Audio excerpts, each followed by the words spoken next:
Hello everyone, welcome back to my channel. My name is Candace for those who are new here, and I am a revenue manager in the healthcare field, sharing my thoughts, workflows, processes, often venting, and just talking about everything revenue cycle and health information management related.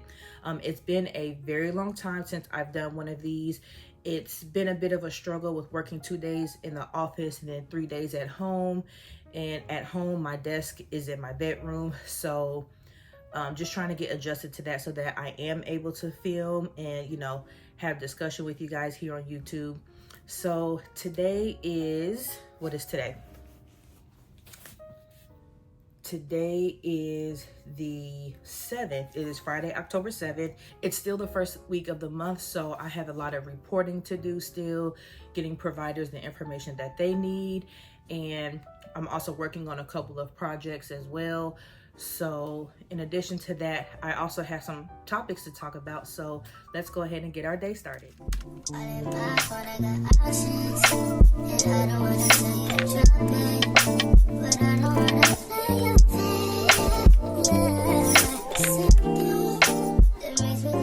So first things first, let's go ahead and get started and open up my email and see what I have going on with every email that I have flagged. And then we're going to go ahead and create my to-do list for today.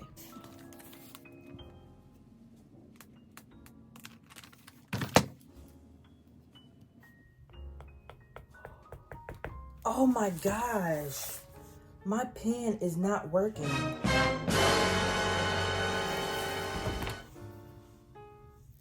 Just my luck. My pen is not working. That's so interesting. It's charged. It's at 100%. That's really frustrating. Well, to pen and paper we go.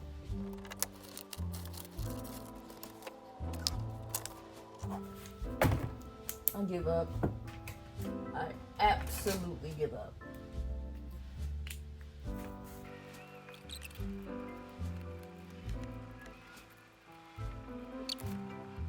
Okay, so today what I have going on again is putting the provider reports in their box folder. I need to work on a DRG report. I'll talk a little bit about that later. I need to look at creating a code for a cervical cordotomy because the code 63195, I believe it was deleted this year. And so I have a provider trying to build that code, and I'm not exactly sure which one it should be. At first, one of the coders suggested 63197, but that's for the thoracic region. So I need to do some more research on that. I also need to reach out to the revenue manager on the hospital side because one of our providers is requesting the total patient billings for their department. But the problem is we have never been able to get the hospital side information, the professional billing side and hospital side. The hospital side and professional billing side, they don't talk to each other. We're not allowed to talk to each other. So on the hospital side, those are the technical charges, and we're not allowed to see those. So we're getting some pushback, and I've dealt with this before. I don't remember what the result was because I think I took it up to my boss. I'm not sure if she was ever able to get the information, but I can't get it. Then I'm continuing to work on a denials report. I'm also working on a report for Moya surgeries. I hope I'm saying that right. And I have a specific set of criteria that was given to me to do the report, and that's really, really nice. No one ever does that. And then I have a meeting with another revenue manager for CBT 62165 and Co-Surgeries. A lot of payers are not paying for Co-Surgeries on this code. So we need to figure out a way to handle that situation when it comes to billing. So the first thing I'm going to do is do the provider reports, get that out the way, and mark that off my list. That's probably the easiest thing that I have to do today. Oh, I just received an email from HR saying that today is World Smile Day. She shared a YouTube video and she said, hopefully this video shared by CNN will make you smile. I hope everyone finds a reason to smile today. That's very nice. That actually put a smile on my face because it's something refreshing to see come through your mailbox that's not work related. It's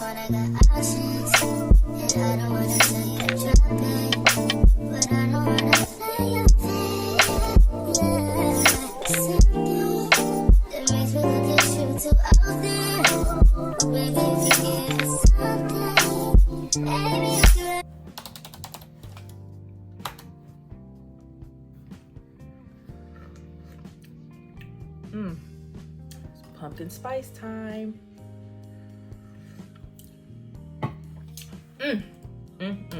So because my pen stopped working, I did not know that you can go on Amazon and order items and get them the same day as long as you order a certain amount. So I ordered $25 worth of stuff just so I can get my pen because I'm not waiting for it to come tomorrow. But I also ordered stuff that I needed. Day one. Is it day what? One. Day one of what? Day one. Day one of what? You said the day or the week. It's day 7. It's October 7. So as you can see, my kids are here. They go to year-round school, so they go to school for 9 weeks and are off for 3, on for 9, off for 3.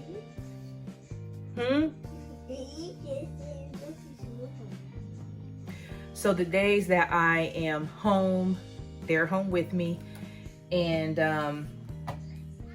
they keep me entertained while I'm here, and sometimes distracted as my youngest is there on her phone.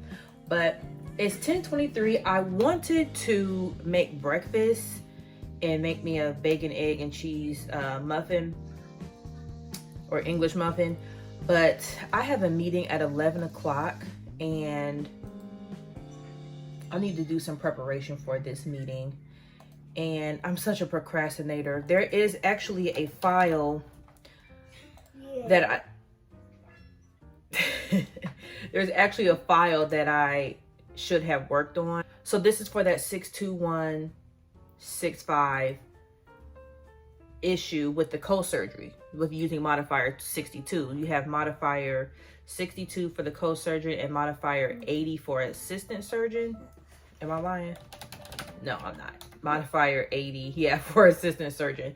So what's happening is there are 2 surgeons from different specialties. In this particular case, I'm dealing with the neurosurgeon and the ENT. So the revenue manager for ENT will be joining, and along with the senior revenue manager, bless you, along with the senior revenue manager to discuss what we can do to help get these billed out, because we are seeing some accounts where they fully pay, the payer fully paid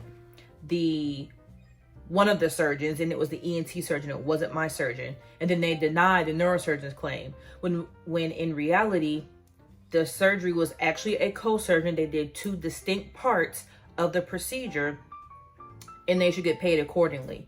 So if they're going to fully pay one surgeon and deny the other, how can we rectify that? Do we take it to payer relations and keep fighting? Do we keep appealing? If we appeal, it's going to get denied because the payers are not recognizing the 62 modifier with 62165.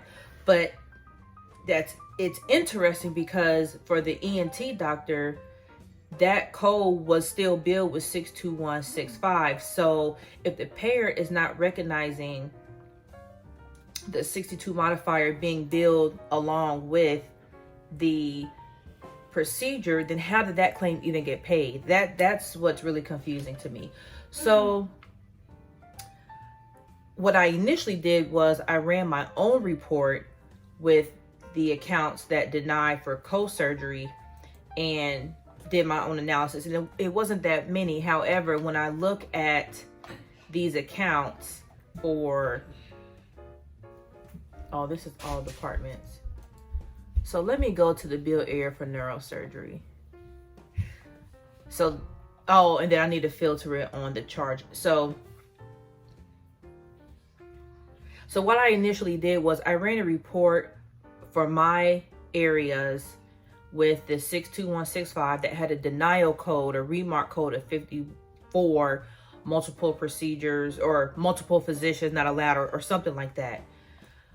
I did that forgetting that the compliance analyst from coding, she sent over a report too of claims that denied, and I should have did my analysis and made my notes on this report, not my own report. There are some duplicate accounts, so I'm able to just transfer that stuff over. But in the meantime, I need to go ahead and review this report, look at the payment amounts that have a payment of 0 for neurosurgery, and then go from there. So that's what I'm getting ready to work on. Now, am I able to filter on the amounts? Let me look at the field list. So if I go to charge amount, I can't filter on that? That's super whack. I'd rather collapse the fields that I want for the amount. Total payment amount.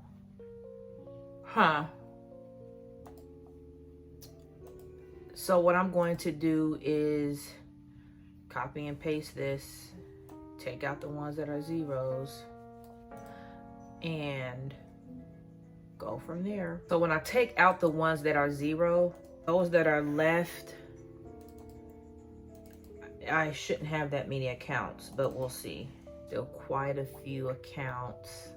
And I don't understand that, because if it's billed, if 62 modifier is still attached to that CPT code on the claim, how is the claim getting processed on the payer's end with a full payment? I might have to call in. Oh, that's something that automatically, oh, okay, didn't realize that. They're paying, as you said before, they're paying ENT fully, and then they're writing off. There are a couple claims where they did change, like for example, there is, and that's what we talked about in coding.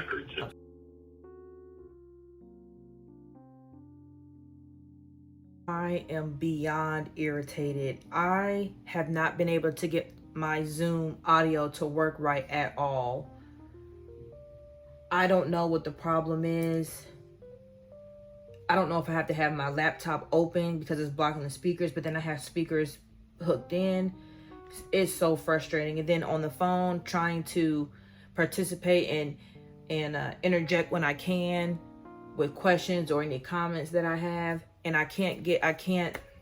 It's so frustrating. And then the lead who I had the meeting with, the communication has not been great, but they have some things going on. I understand that, but when I'm trying to get work done and I'm getting pressure to, do this and find out this, find out that, and I'm doing my due diligence to get the answer and go through all the sources, that the communication, it just keeps going in circles, round and around, and it's a little frustrating. So that meeting is done.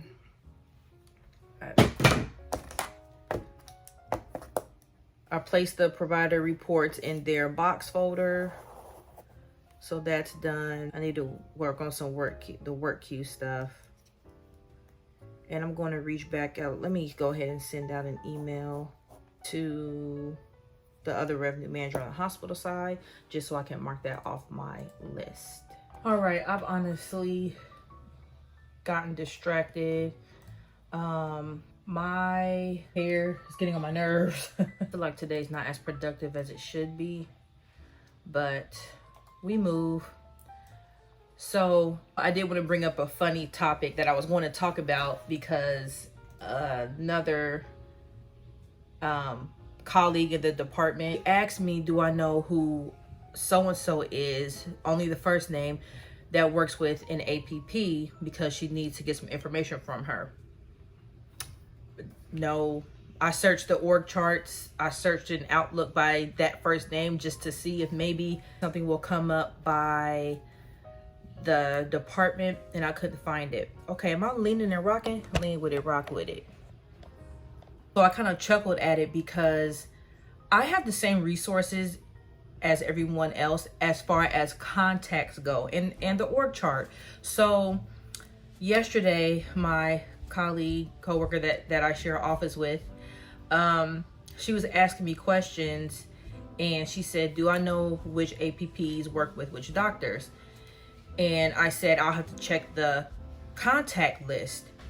And she goes, oh, okay, I can check that too. But then she kept asking me over and over, well, what about this APP? And what about that APP? I have the same resource as you. I'm not going to give you a different answer. If you can't find it, I'm not going to find it. When it comes to that area, I don't know any more than you know. And same with the org chart. She's asking, well, which doctor is under, spine, and which doctor is under oncology? And I said, let me pull up the org chart. Every time she asked me a question, I would say, let me pull up the org chart. And then after about the third or fourth time, I just kept the org chart up because she kept asking me questions, and I'm thinking in my head, go pull up the org chart yourself. I'm not going to give you a different answer. I keep getting reamed for information that I just can't get. So as far as providing information that I just can't, my boss asked me last week to validate a report from a system that we use called Performance Services. So it was a DRG report. They already pulled the report, and the analyst from Performance Services wanted to have that validated. The DRGs that she pulled, she wanted it validated. My boss asked me to do it. I tried multiple times over and over. I created about 10 different reports of pulling in criteria, changing the fields, making sure it's an and, not an or, with the way it's pulling in. It had it narrowed down by the diagnosis codes, but I could not get the DRG information to pull in. I used the coding universe in business objects. I used a hospital transactions universe in business objects, and I couldn't pull it. And I explained this to my boss. I also went to the HIM department, Health Information Management. I said, well, they should be able to pull the DRG. I contacted them. So I'm doing my due diligence to contact people and make sure I reach all my resources before I say, no, I can't get it. I had already contacted the HIM department, and they go, oh, we get that information from Performance Services. Great. It's going around in circles. So I responded back to the HM department and said, I already have a report from Performance Services. I was hoping to validate it against another report. Didn't get anywhere with that. I let my boss know, and she goes, work with the senior revenue manager on this. We tried this already back in 2021, September 2021. I pulled up email, and their senior revenue manager says, I don't know how to pull this. We usually go to Performance Services. Circle back around again. And then I had my one-on-one with my boss, and she goes, don't you have a DRG book? I said, no. She said, we paid $1,500 for you to get a book. No. She was talking about encoder. I can't pull up DRGs there either. I can get a list of DRGs, but the way DRGs are calculated, I can't do that. It's based off of the principal diagnosis. It's based off of the principal procedure. And also other comorbidities. So I can't pull this information and just say, oh, this diagnosis goes with this DRG. I can't do that. So getting kind of drilled to produce information that I just simply cannot produce is very frustrating. I'm doing my due diligence, I promise you. I'm going through all of my resources.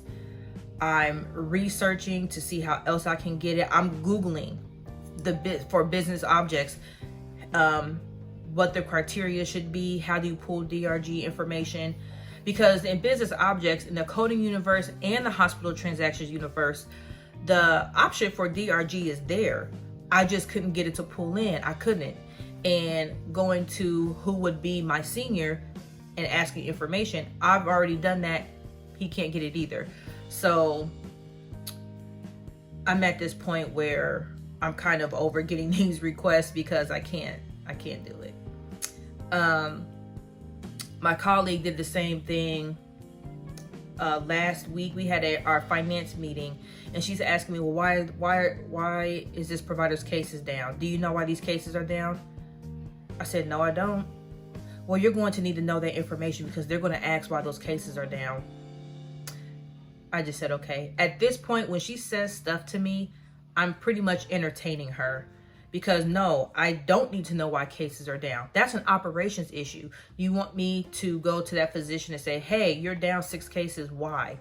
That could be a number of factors. Now, I can do that, but it depends on how many OR rooms are available, the prioritizing of cases, their case load. You know, maybe they just didn't have as many patients scheduled that day. The physician may only be able to answer a part of that question. We have a department that is over that, and we have a director over the clinical operations. Those types of questions need to be rerouted to her. That's not my job to do that. She thinks I need to know certain information off the back of my hand, just like with the org chart and who belongs to who as far as the working relationship. I don't. So last week and this week was a little testy as far as my patience, but overall it's been going pretty good. So it is 12:45. I need to finish working on this report for the 62165 Co-Surgeries in Epic, get the status of each account, and then give this to my colleague, the other revenue manager. What's interesting is when I pulled this report, I pulled it, I think I said earlier, by the remark code of 54 for multiple physicians not allowed or something like that. The report that I received from the coding compliance analyst, it's all denials for this CPT code that was billed with a modifier 62. So some of the reasons, this last one I just did, my physician was denied, but they replaced the modifier from 62 to 82. But the ENT's provider, it shows that the payment was included in the payment for other services. So that tells me it did not deny for a co-surgery. It denied because there were other procedures performed, and so that payment was included in the others. But the line item for that CPT code shows $0. What's interesting is I did learn something. I asked a question on if a claim is billed out with a modifier 62, you don't get the full payment. But the ENT doctors were getting full payment on that. I said, that doesn't make any sense to me. Why is that? And the revenue manager just said that if there is something in place in their claim system that says modifier 62 cannot be billed with this claim, and they see 2 claims built like that, they'll just strip one of the 62s off and then deny the other. I did not realize that they do that. So that was something new for me, and I have to keep that in the back of my mind when I see stuff like this, especially for the co-surgeries and assistant surgeries. If a surgery does not allow for an assistant surgery, what can you do? Was thrown out there that we may have to communicate to the providers that they have to do the surgery by themselves. I don't know how you can say that. How can you tell a provider, oh, you can't use help from this other provider or specialty? They're 2 distinct procedures. They are performing 2 distinct parts of the procedure. So I don't really know how that would work. I am going to reach out to my older colleague from neurology to see if they ever bill the 62165 as a co-surgery. Let's go ahead and get back to this work.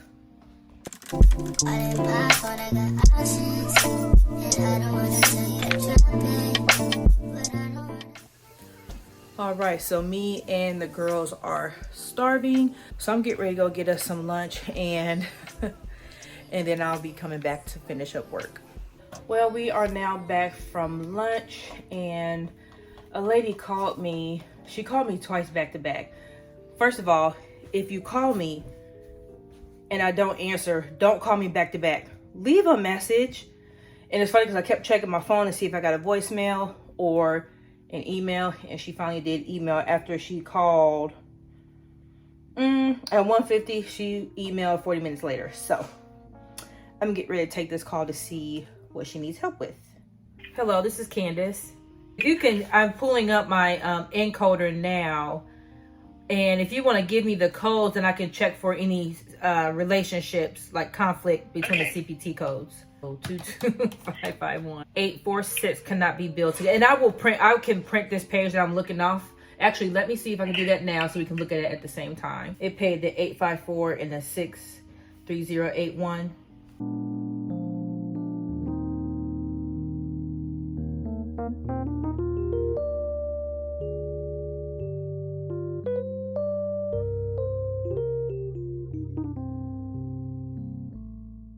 All right, so I am done for the work day. It has been a long week, but today the time like flew by. So I still have a lot more work to do. And of course I got my grading to do. That's a whole nother story with a couple of students that I'm kind of struggling with right now. We'll talk about that another time. And one last thing, what I am going to talk about is the future of the health information management profession, because I personally have some concerns about where my future lies. So we'll get into that, but until next time.